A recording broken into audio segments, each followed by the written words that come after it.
Alright, so for the 8th of Jan, I did miss out on a few things originally, which made me miss out on this trade. I didn't originally have the right idea for this trade, although I didn't get entered into this trade this time since I waited too long and then placed a snipe entry with a confluence that was already used, so I ended up missing out on that entry. And I should have just gone for a continuation entrance because price just came down with such strong selling power. So even if I entered with like a market entry, I still would have won the trade. But that's in hindsight. There were two potential trades I could have taken today, both of which were shorts and checked all the boxes for a probable trade. The first trade was this one where it created all these high time frame imbalances and pushed lower. The high time frame was also showing bearish since it just happened to the daily BPR and also just created this 4-hour block for a bearish push.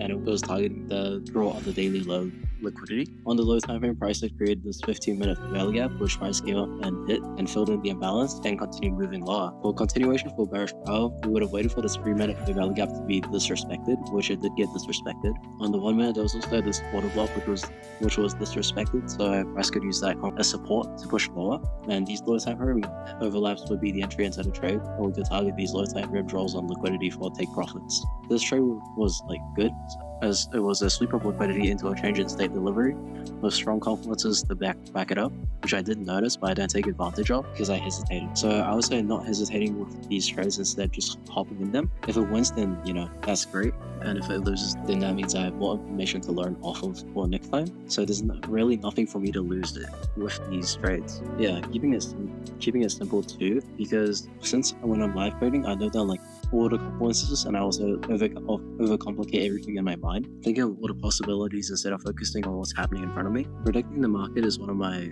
weaknesses and a bad habit that I keep repeating, so I'll be working on getting rid of that bad habit. Keeping in mind that at the moment less is more. My plan works. Keeping it simple works.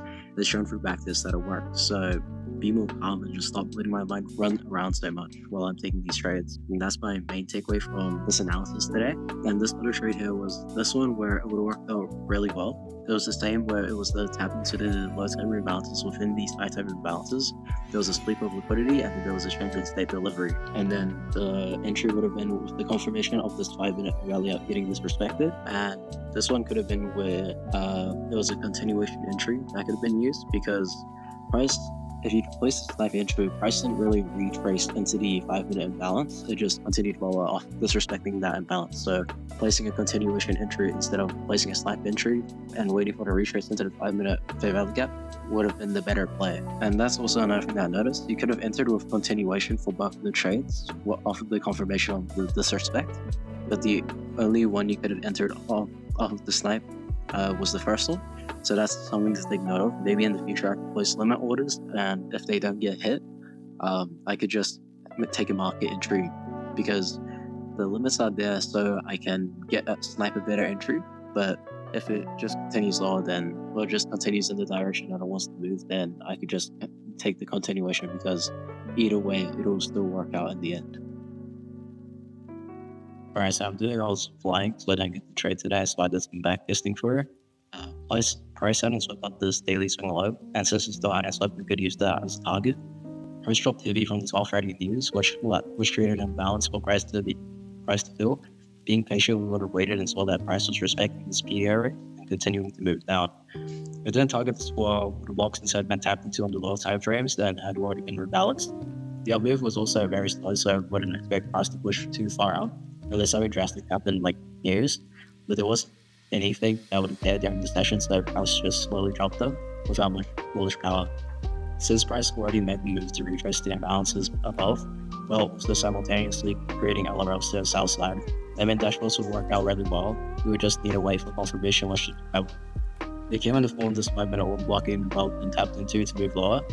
You can see on the 1 minute that price tapped into, so this 1 minute inverse value gap to look for us to snipe the entry off of which we could use as price had created the south side order block. Then retrace back into it, and it filled the 1 minute inverse value gap and continued lower. The TPs would have been at the prominent low time frame south side liquidity with final TP at the daily lows. They wouldn't need to take it all the way to the daily lows because of the not drag. Probably you could take it to the previous session low. But yeah, nice little trade. You just got to do more of these backtests so I can trade myself to recognize these things during the live trades.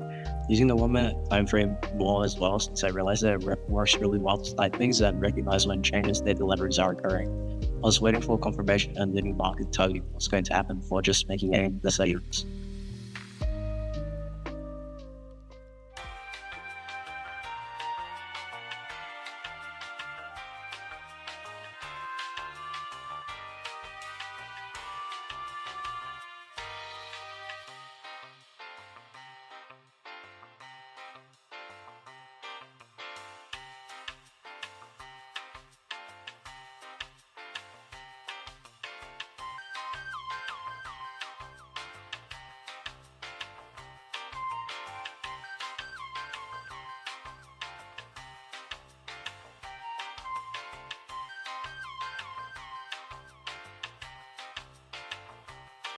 So for my collective point, I have these 5 points that I took away from this week's backtesting. So the first one was just be more patient with regards to show you exactly what I want to do.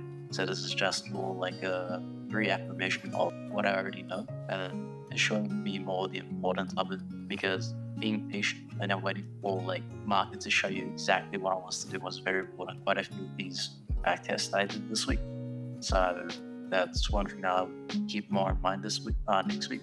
And then keeping trades simple, because for the backtest, there wasn't that many confluences on the screen. Like usually it's just like the most recent ones, and maybe some prominent high temper periods. But other than that, that's about it. So I'm just keeping it simple, stop like overcomplicating it and just overthinking. There's one way I can do that is just not marking on it like every single confluence, like I could do this, I could do this, I could do this confluence, this confluence, this confluence, like that. Yeah. Also, this is a feedback I received from one of my loyal viewers. But yeah, coming up with a requirement for a trade.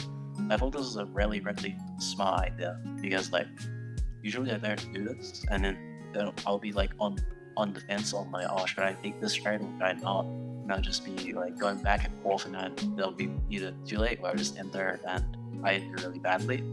Alright, and so being more picky varies on specific days as well. So like days with news, or like days that I usually try to do bad on, I'll just be more picky and more, I would say, just more picky about the trades that I take, because you're gonna have to do as well those days.